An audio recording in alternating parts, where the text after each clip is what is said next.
SaaS Backwards is sponsored by Austin Lawrence Group, specializing in demand gen for SaaS. It sure is noisy. I deleted 100 emails from vendors just this morning. Your buyer has gotten better at ignoring you, and you're gonna need a big idea if you want to cut through all that clutter. Austin Lawrence is just the right agency to help you find it. So if your campaigns are falling on deaf eyeballs, let's talk. Visit austinlawrence.com today, and let's build something bigger.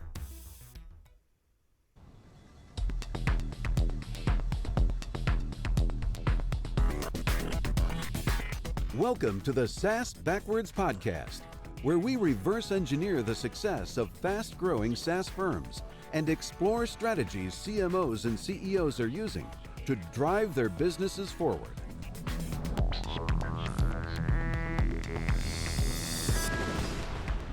Welcome to SaaS Backwards, a podcast that helps SaaS CEOs and CMOs to accelerate growth and enhance profitability. Our guest today is Corey Quinn, an advisor to CEOs of SaaS firms, helping them scale their organizations. Hey, Corey, welcome to the podcast. What is up, Ken? I'm super excited to be here. Well, it's a beautiful day here in Connecticut, and a better day and time to be talking about helping companies to grow their SaaS organizations. But before we do that, could you tell folks a little bit more about you and your company? Sure, absolutely. So my name again is Corey Quinn. I run Corey Quinn Inc. Not very creative there, I know. But I'll tell you a little bit about what we do. Effective, exactly. I have a lot of personal liability. I got my name on the line. But my background, I've got over 25 years now, goodness, of sales marketing experience. I was an entrepreneur fresh out of college back in the dot-com days, the bubble days. And most recently was the chief marketing officer of a software and services firm that served small, medium-sized businesses. I was their chief marketing officer. And kind of interesting story there, Ken, I joined in 2015 when the company was about 100 employees and 1,000 customers. Fast forward 6 years later, we went from 100 employees to 1,000 employees, from 1,000 clients to 14,000 clients, and our revenue grew from 20 million to 150 million in top line. And so that was a real big opportunity for me as an executive and as a leader to really learn what it's like to scale a company and sort of the highs and lows of that whole process. And I learned a lot. I've since stepped away from that business.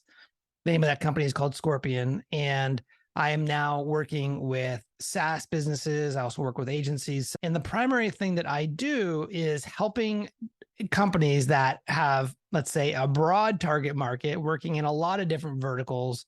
I help them to get really focused on who their best fit customer is. And then we build messaging and positioning and strategy and go to market around getting more and filling their business with more of those best fit clients. Wow. So we till adjacent fields in some, but studying your website and talking with you before, you're focused more on the advisory than the execution, right? Correct. So the best way I can help companies is to, again, really just get clear on who is their best fit customer, doing the positioning and the messaging, and then developing high-level strategies around inbound marketing, outbound marketing, and relationship-based marketing. But I do not do the kind of the roll up the sleeves and do the execution piece. Sounds like a great place to be in the food chain. And certainly some of the work I enjoy doing as well. Yeah. Can you talk a little bit about how you've transitioned from this, operational role to advisory role, and some of the work you've done recently with software as a service companies to sort of give some color commentary to that? Sure, absolutely. Well, I made a decision after leaving that company. I was there for almost 7 years as the chief marketing officer, and we had this sort of atmospheric explosion in revenue and growth. And like I said, we went from 100 employees to 1,000. We really matured as a business, and I learned so much. I had an opportunity stepping back from that role. And by the way, I left because every employer, every business has a season, right? And so it was time for me to move on. And I was looking for my next challenge. And I stepped away from that role to actually become a consultant and an advisor. I decided kind of intentionally, Ken, not to step into another operational role, mostly because I think I'm at a time in my life when I've gone from working in another entrepreneur's business to help them to realize their vision sometimes, then sometimes I'm an entrepreneur myself and I'm sort of executing on my own vision. I was really kind of hungry to step out and get back into the entrepreneurial role and work directly with business owners versus more of an operational role. I'll also admit to you, Ken, and to listeners, I'm kind of an introvert. And so I had a team of 30 people at my last company, and I enjoyed everything about it. But if I had my preference, I'd prefer to kind of just be in my office and working, directly one-on-one versus more of a larger team environment. So it's kind of made sense for me. And so that's what I'm doing today. And I'm absolutely loving it. It's been really rewarding, and I've been working with fantastic companies. As far as some of the work I'm doing with SaaS businesses, I'll give you an example of a software business in the kind of the HR tech space. They do employee training for service-based frontline workers. And so when I came to them, they were about a 6-year-old business. They had been somewhat successful, a really ambitious founder, huge personality. And the challenge that he came to me with was, look, we've got this amazing product, and no one else in the market is even close with regard to the value we're creating. Yet we're only at $3 million in annual recurring revenue. Like, we're just beating our head against the wall. I don't know what we're doing wrong. Can you help us to kind of find our way forward and grow this company? And when I got to sit down with the founder and kind of open up the books, what I found out, Ken, was that they had clients across 29 different vertical markets, everything from retail to restaurants to sporting venues to, defense was another one. And so the challenge for this small, ambitious, yet, growing company was that they were trying to serve so many different types of users and try to market across all of these different verticals. And as a result of that, they were not able to kind of scale the business. Their marketing suffered because they were kind of generic marketing. They're a small company doing, like I said, $3 million.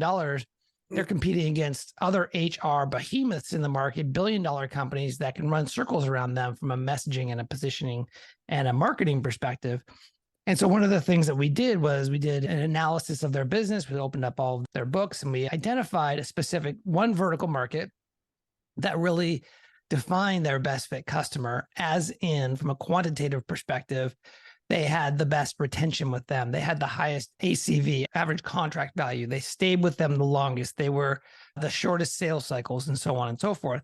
It also turned out that the founder of the SaaS company really likes this vertical, and so do the employees there. So it made a lot of sense to potentially target that. We also did a sort of a market validation analysis where we looked at, okay, well, if they're, by the way, the target audience is chain restaurants. And we had to look at the market to say, okay, if we're going to focus our efforts on really becoming known in this vertical, then is the vertical big enough? Can it sustain, if we're successful, if we get 5% of the market, how much revenue does that generate for us? Does that meet the overall corporate goals, and so on and so forth? So we determined that chain restaurants was the right fit for them. And it really helped to align the entire company. It helped them to streamline their product development, their sales, their marketing. They knew which conferences to go to and which podcast guests to bring in, and so on and so forth. So it really created an overwhelming sense of alignment. It reduced complexity in the business, and ultimately resulted in them getting much further down the road than they were prior to working with me. It's really interesting how sometimes these really important insights they're just right in the company's own data. Yeah. They didn't have to look very far.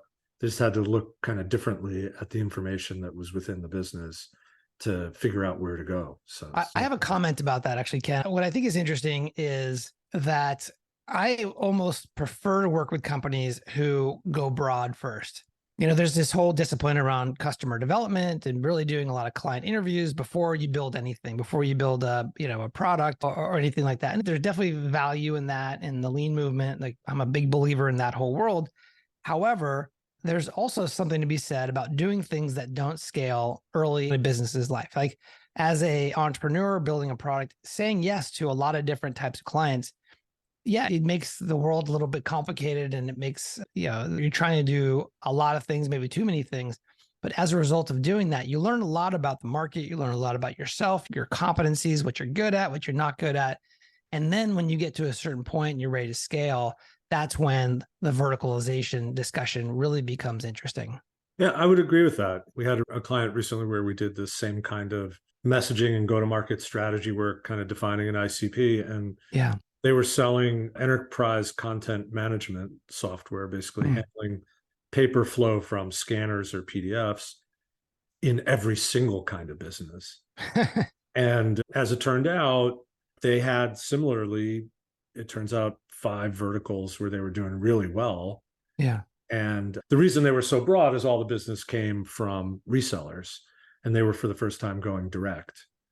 So the hardware manufacturers of copiers and scanners sell to everybody. Sure. Their customer base looked like America. And, right. And any logical, rational founder is going to follow that and lean into that as much as they can in order to get scale and to kind of, build the stability of the business. I think that makes sense. Oh, it totally made sense. It's just that the hardware manufacturers ended up buying all his competitors. So they were no longer a source of business. Ah, interesting. And so all of a sudden they had to figure out how to go direct, sounds like. Exactly. So it was a really cool assignment, but it turned out that same kind of discovery. Where are we strongest? Yeah. Where are the larger contracts, the more valuable long-term customers? So I think there's something to what you stated about, like, it might be okay to try and be all things to many people and then see where the best fit is rather than design it first, right? That's sort of Correct. That's the counterpoint of that conversation. Yeah.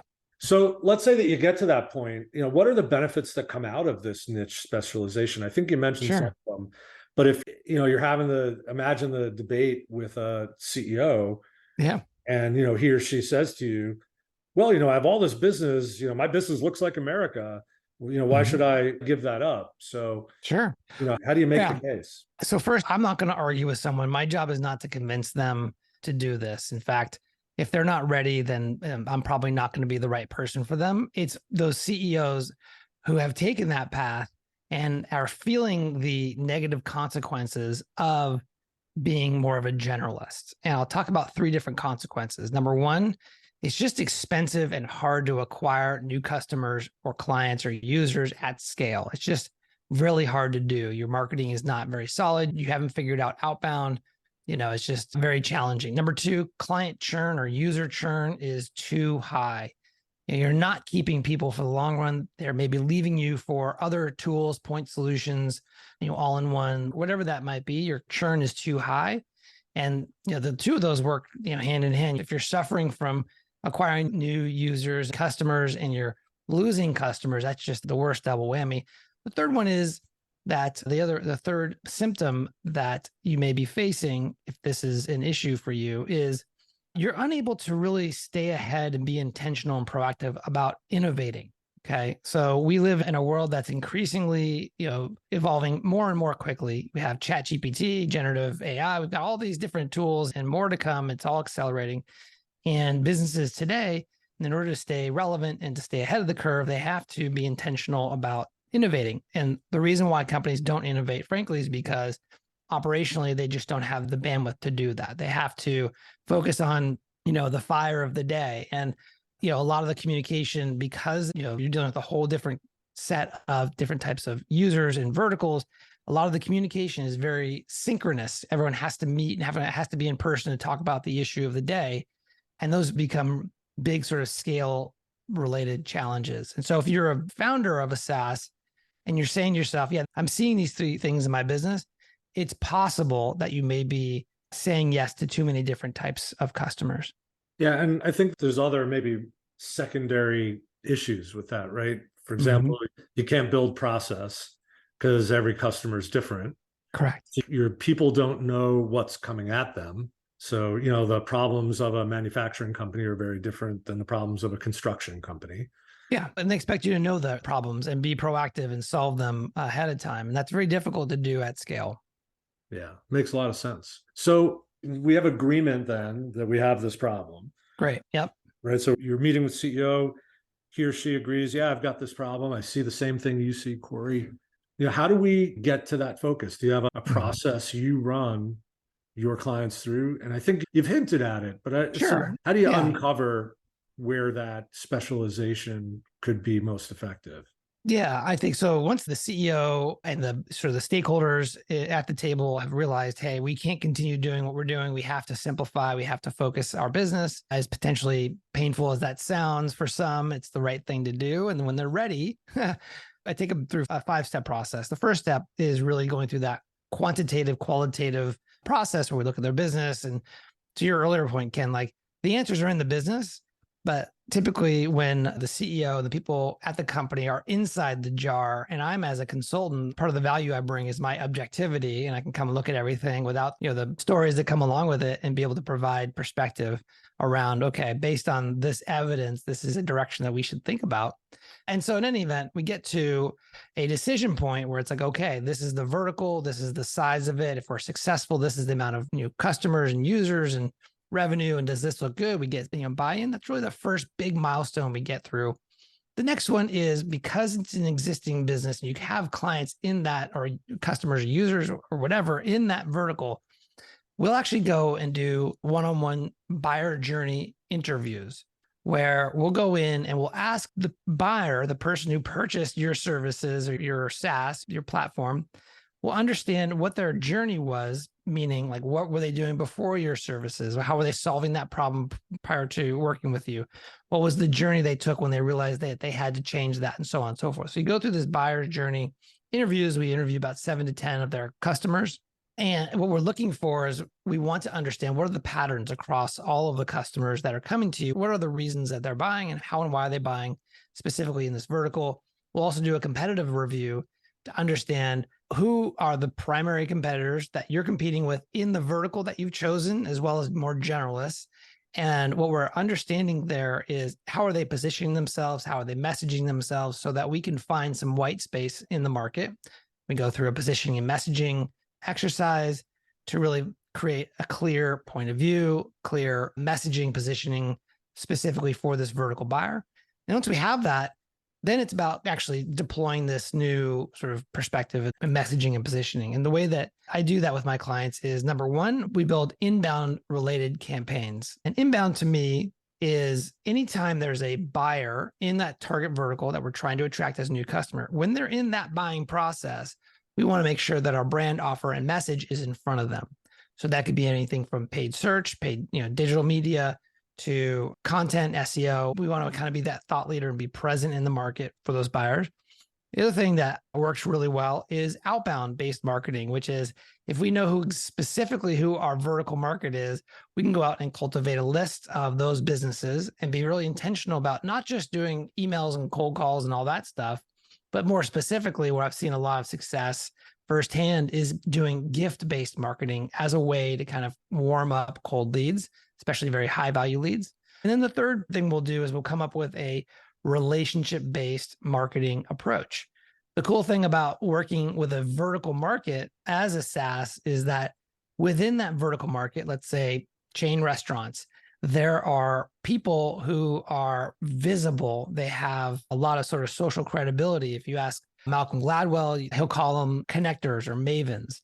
So in the multi-location restaurant business, the chain restaurant business, there are editors of QSR magazine. There are the big sort of brands in that space, the Subways and so on and so forth of the world. There are a lot of different sort of players in that market that strategically, as a SaaS, you want to be able to be known in those circles. You want to build a reputation intentionally and know who they are, build a relationship with them through various different methodologies. And so once we have that plan, then it's about executing it over a longer period of time to build a presence, build a flywheel effect of getting referrals and so on and so forth.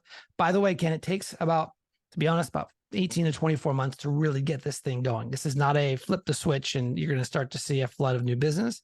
This takes time. You need to be intentional and have patience. Yeah, it's becoming a thought leader in a business takes a little bit of time. It does, and a lot of effort. Yeah. So what about the readiness at the client in their marketing area to execute on this? Sure. What happens if you get that far, like you have agreement on where we should be going, and you're obviously deep enough in already to know what the team looks like. So as you're saying, hey, I have this idea for you, this campaign strategy for you, it's going to take 18 months, but your team isn't up for it then. Well, I think some of the assets. So really what we're trying to do, the big leverage that you're getting as a result of doing this is being able to reduce the friction in the sales process by communicating, hey, we're a specialist. We understand you specifically. We solve your problems for other people and whatnot. And so there are a few, from a marketing readiness perspective, there are a few things that you really need to be able to communicate to enjoy the benefits of this verticalization. number one, you need to, and this is somewhat subtle, but you need to understand the buyer at a deep level specifically. So an example might be, if you're choosing to market to franchise businesses, they actually have an inside language. Every vertical does, but they'll use terminology like FDD and there's others, they don't come to mind, but there's a whole bunch of different acronyms that they use. I know because we used to market and sell into franchise. And if you are selling into that vertical and you don't know those words, like you're in a sales conversation with someone who's an executive at a large franchise business, and they ask you like, well, Ken, does the FDD fund this? And if you don't have a good answer to that because you don't know what the heck FDD is, then you're going to lose sort of credibility and create more friction in that sales process, as an example. And so really understanding who that buyer is, that buyer understanding takes time. You could shortcut that by hiring an expert in that field, someone who has a background in franchise. So that's really important, being able to understand that language and then use it across your marketing messaging to communicate that you're an insider. It's number one. Number two, I would say that you need to update your marketing presence so that buyers in this vertical who you're trying to attract as customers will immediately understand that you are, like I said, an insider. So things like client testimonials and quotes and language that, again, communicates your insider sort of focus. As it relates to sort of activating marketing, there's a bunch of things that work really well within a vertical market. So when it comes to inbound, some things that I've seen really work well is launching a podcast. So let's say we're targeting franchise businesses. Launching a podcast where you're interviewing, for example, franchise executives about a specific topic has been a really good go-to-market strategy as a way to build sort of credibility and trust and relationships. Really anything around thought leadership is really... Should I start a podcast, Corey? I think you should. I put that on the list. Listen, I think that's, by the way, one of the most underappreciated tactical moves is building your podcast. It's really hard today to cold call. And yet it's a lot easier to invite people onto your podcast, get a relationship with them, and build that. I sort of derailed you there on purpose. I wanted to also ask you about like the organizational readiness to do marketing. Okay. Because I imagine some of the firms that you encounter, especially in that, let's say, under $10 million revenue, they might have to build their marketing team and capabilities to execute on this. Have you seen that out there? And, if you're starting with like a one-person marketing department, yes, what should they be doing next? Because that's pretty sure. I bet. Yeah. So I think the good news is like there are a lot of functional experts in the market that a smaller shop can leverage. There's great SEO shops, there's great PPC shops, but the quality of the direction you're able to give them will determine the quality of the work that they do. So for instance, if you don't have your strategy in place, if you don't know what vertical you're targeting, if you don't have the customer interviews and you don't have the competitor research and the positioning, the messaging, you could do PPC to the cows come home and not get any results. And so the strategy, I think, is really the most important thing. I have worked with SaaS businesses that only have one employee.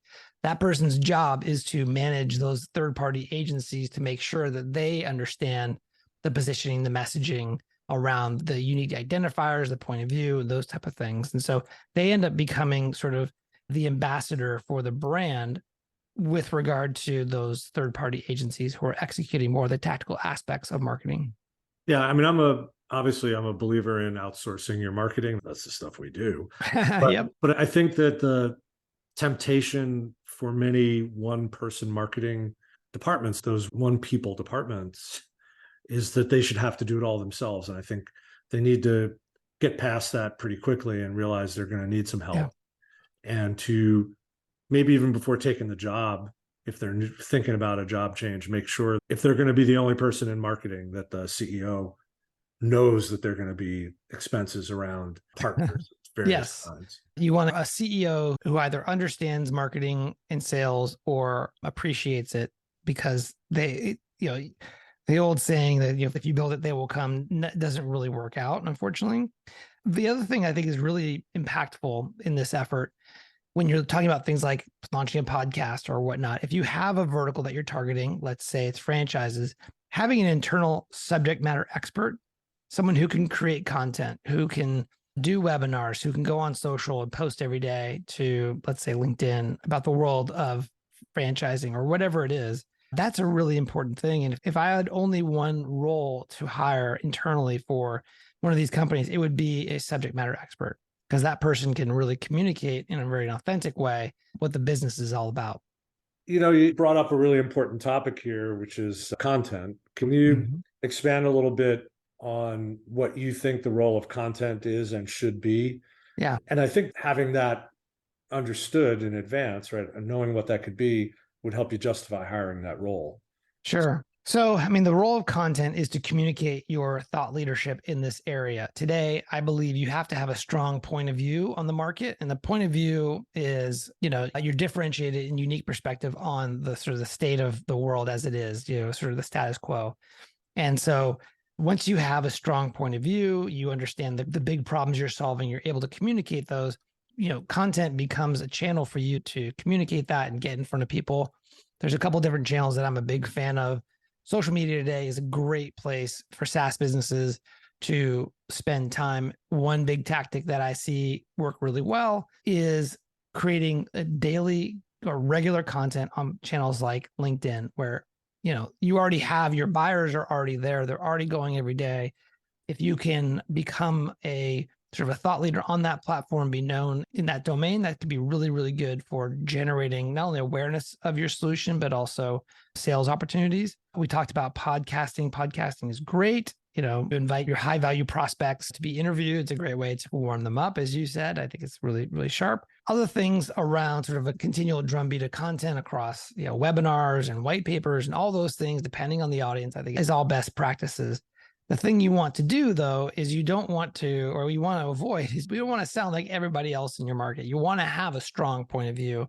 And it sounds like that's a lot of the work you guys do, is helping your clients to be clear about, what about us makes us interesting and unique to our specific buyers. Oh, yeah. I think the challenge is to communicate solutions to problems to prospective clients where they haven't already thought through the ideas themselves. Mm-hmm. And so I think you said it earlier, you really need to know this client customer situation. And so your subject matter expert, if they're an industry expert, not a SaaS expert, should be able to bring some of that insight and continually uncover that for you and be a person that maybe even gets called for advice, not just for whatever the software solution is, but become an advisor to people in the industry. I think that's the moat, right? There's no software moat. Yeah. I think there's a people moat, right? And there's a point of view. Well, one of those, you're speaking to one of the big benefits of taking a vertical market approach, which is if you're solving a challenging problem for a specific audience over a long enough period of time, you're really going to get good at solving that problem. You'll probably identify adjacent problems.